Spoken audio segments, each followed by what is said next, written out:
When it comes to studying these days, people think that they can just study for 5 minutes or they can just look over their notes like 5 minutes before their class and be like, oh, I'll pass their class now. Or they make it way harder on themselves and they struggle when it comes to their test. I know it's more easier when it comes to multiple choice, but most classes, like one of my classes, is fill in the blank and short answer. And it's a lot easier. I found a way to easily take certain steps to be able to pass the test, and every time I've done it, it's worked. The first thing that I do is he prints out the notes for us, and when he prints out the notes, there's the columns, and then there's on the other side there's spaces so you can fill it in for yourself. So what I do is on this, you can see I wrote the other notes that he said in the class separately that you may be important or you may need to look over just in case, because if it wasn't important in the class, he wouldn't have said it. And then there's some other key terms that hang on, let me find it, that I highlighted. Like he'll say something and be like, this is important, so I'll highlight it, and then that way I know that's something I need to study. And then what I'll do is you can go to the store and get some really cheap postcards. You can make them yourself, or you can even print them out if you have a printer. And what I'll do is I'll go through and I'll look over my notes first. That's the first thing I'll do is I'll look them over. I'll make sure I know the highlighted areas, and then I'll grab some postcards and I'll make a study guide for myself using the postcards.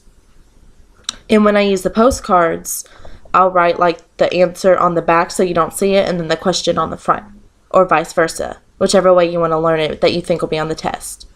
And you can see right here that for this test that I just showed you the papers, you can see that I wrote the question and then turn around and I wrote the answer, small enough and not dark enough to where you can't see it.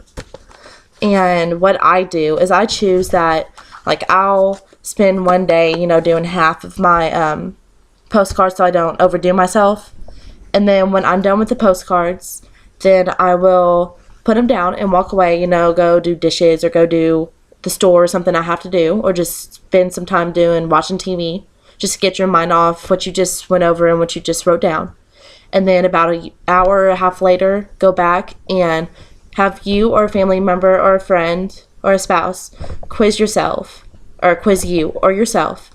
And what I do is I separate. Next, you'll just separate the ones that you have from the ones you know and the ones that you don't know. And then go over it maybe a couple times, minimum or maximum.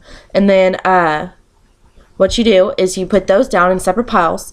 You set it down, you go do what you got to do again, and then you come back later and you will and you'll quiz yourself again.